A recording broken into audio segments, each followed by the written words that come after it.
बिस्मिल्लाहिर्रहमानिर्रहीम। अस्सलाम वालेकुम। हर घर की एक प्रॉब्लम होती है जिसमें कि कोई बची हुई चीज़ हो, फॉर एग्ज़ाम्पल कबाब या कुछ भी, कोई बाहर से जैसे कोई रेस्टोरेंट में खाना हम खाने जाते हैं तो कोई चीज़ हमारी बच जाती है। तो हर घर में ये प्रॉब्लम है कि या तो वो बच्चे खाना नहीं चाहते या वो खाना चाहते हैं तो पूरी नहीं होती। तो इसलिए एक प्रॉब्लम हमारे घर में भी थी। कल हम लोग बाहर खाना खाने गए तो हमारे सीख कबाब बच गए। तो मैंने सोचा कि इसके साथ एक नई डिश बना ली जाए ताकि बच्चे भी खा लें और कोई इनमें प्रॉब्लम भी ना आए, कोई लड़ाई ना हो, कोई मसला ना हो। इसलिए मैंने इसके साथ सोचा है कि एक रेसिपी बनाती हूँ। वैसे भी आप लोग भी ऐसा कर सकते हैं, जैसे आपके घर में कोई सीख कबाब पड़े हुए हैं या कोई भी कबाब पड़े हुए हैं तो उससे नई रेसिपी आप ट्राई कर सकते हैं। जैसे फ्रोज़न आपके घर में कोई चीज़ पड़ी हुई होती है तो लेट्स सी के हम इससे क्या बनाते हैं। इससे हम एक नई रेसिपी बनाने जा रहे हैं आज। और ये मेरे सीख कबाब हैं और ये मैं प्याज है मेरे, तो ये मैंने प्याज़ों को मैंने इस तरह सर्कल में मैंने काट लिया है, जो मैं इसको इस रेसिपी में यूज़ करूँगी। और ये मेरा देसी घी है, ये मैंने घर में बनाया हुआ है। इंशाल्लाह इसकी रेसिपी मैं बहुत जल्द आपके साथ शेयर करने वाली हूँ। तो लेट्स सी के हम इसके साथ क्या बना रहे हैं। और ये मैं फिर रायता है, दही है ये, और इससे मैं रायता बनाऊंगी। और ये रायते में डालने के लिए नमक है, थोड़ा सा लिया है मैंने, और ज़ीरा पाउडर है और काली मिर्च का पाउडर, क्योंकि कबाब थोड़े से मेरे जो हमने बाहर खाए थे थोड़े से स्पाइसी थे, तो इसलिए मैं नमक का भी बिल्कुल कम इस्तेमाल करूँगी और काली मिर्चों का भी इस्तेमाल बहुत कम करूँगी। अब अपने टेस्ट के हिसाब से खैर आप कर सकते हैं। मेरी फैमिली में नमक मिर्च ज़रा कम खाया जाता है तो इसलिए मैं थोड़ा लाइट ही रखती हूँ उसको। तो आप अपने हिसाब से उसको यूज़ करें। तो अपनी अब हम रेसिपी की तरफ चलते हैं कि मैं उसके साथ आज क्या न्यू बनाने वाली हूँ। बिस्मिल्लाहिर्रहमानिर्रहीम। सबसे पहले मैं इसमें एक चमचा भर के मैं घी का डालूँगी। और घी आप अपने हिसाब से भी ले सकते हैं, अगर आपने कम लेना है तो कम ले सकते हैं, अगर ज़्यादा है तो ज़्यादा भी ले सकते हैं। वैसे जो कबाब है ना, इसमें आप जितना भी ऑयल डालते रहेंगे या घी डालते रहेंगे वो तो उसमें तो ऑब्ज़ॉर्ब होता रहेगा, इसलिए आप ना अपने हिसाब से उसमें थोड़ा कम ही डालें। तो वैसे तो बहुत अच्छी और देसी घी है, अगर आपके बच्चे खाते हैं तो आप ज़्यादा भी डाल सकते हैं ताकि बच्चे उसको खा लें, आप बच्चों के अंदर देसी घी चला जाए। इसलिए ऑयल जब अच्छी तरह से हमारा गर्म हो जाएगा, ऑयल नहीं सॉरी देसी घी जब अच्छी तरह से हमारा गर्म हो जाएगा तो फिर मैं इसमें अपने कबाब ऐड करूँगी। और मक्खन भी डाल सकते हैं आप इसमें, लेकिन मार्जरीन नहीं, घर का बना हुआ मक्खन कोई भी आप जो बनाएं तो उसको डालें, तो इससे आपके कबाब और लजीज बनेंगे इंशाल्लाह। तो अभी मेरा घी तकरीबन बहुत ज़्यादा गर्म हो चुका है, उसकी आवाज़ भी आपको आने लग गई होगी। तो अब मैं इसमें 1 बाय 1 अपने कबाब डालूँगी ताकि मैं इनको अच्छे तरीके से फ्राई करूँ और फिर ये कैसे होते हैं इंशाल्लाह भी देखते हैं। ये कबाब मैंने इसमें डाल दिए हैं और मैं अब इसको ना, जब तक ये फ्रीज़ हुए हुए थे ना, क्योंकि मैं कल रात को आके इनको फ्रीज़ कर दिया था कि ताकि मैं इसके साथ एक न्यू डिश आपके साथ शेयर करूँगी। तो आप भी इंशाल्लाह ऐसे करके देखिएगा, ये आपके घर में भी इंशाल्लाह सबको बहुत पसंद आने वाली है। जैसा कि आप देख सकते हैं कि बिल्कुल मेरे कबाब अब खुल चुके हैं और ये एक कीमे की फॉर्म में आ गए हैं।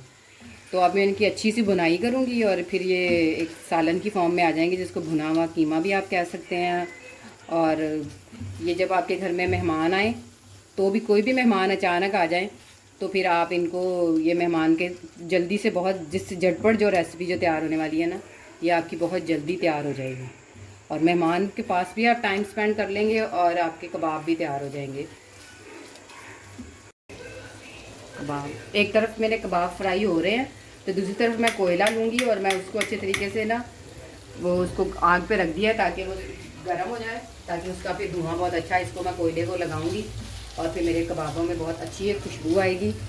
खैर कबाबों में खुशबू तो अभी भी बहुत अच्छी आने लग गई है क्योंकि इसकी भुनाई होने लग गई है और इसका मज़ा इतना आने वाला है ना जो मैं आपको बता नहीं सकती।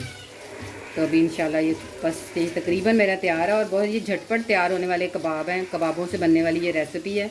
तो आप भी इंशाल्लाह ये जल्द तैयार रेसिपी को अपने घर में ट्राई करें।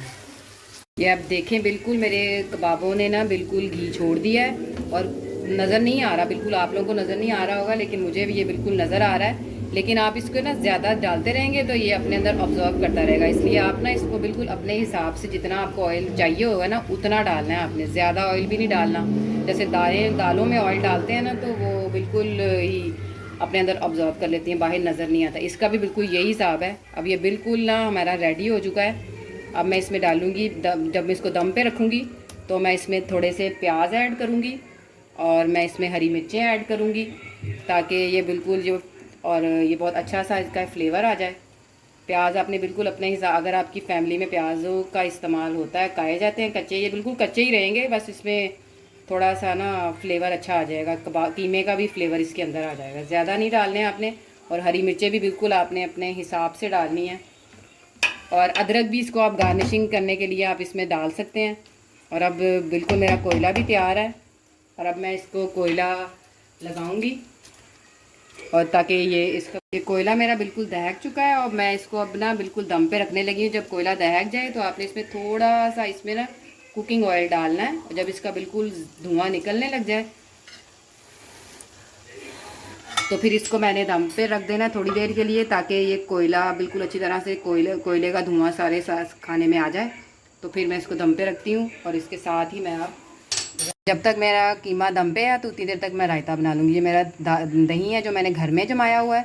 अब इसमें थोड़ा सा मैं नमक का ऐड करूँगी, बिल्कुल अपने टेस्ट के हिसाब से आप करें, ज़्यादा नहीं डालना आपने। और इसमें ज़ीरा पाउडर है, आप एक चुटकी डाल सकते हैं, और फिर इसमें काली मिर्चें भी आपने डाल देनी है।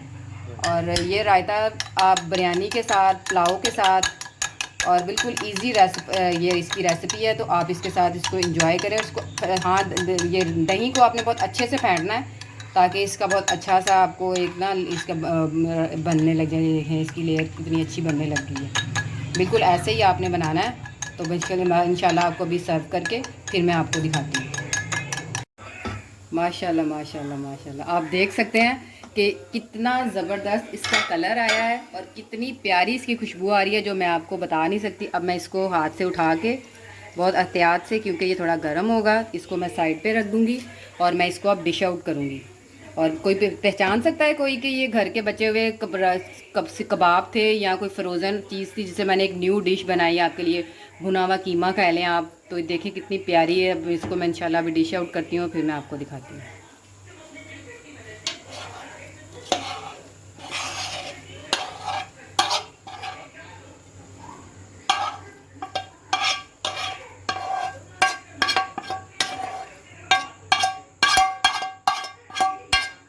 देखिए माशाल्लाह से कितना प्यारा हो गया है, और एक टाइम का पूरा आपकी मील भी बन गई है ये, और आपके बच्चे भी खुश हो जाएंगे। और इसको जो आपका प्याज बचा हुआ हो उसको आपने वेस्ट नहीं करना, उसको ऐसे डिश आउट करने के लिए आपने उसको रख देना है।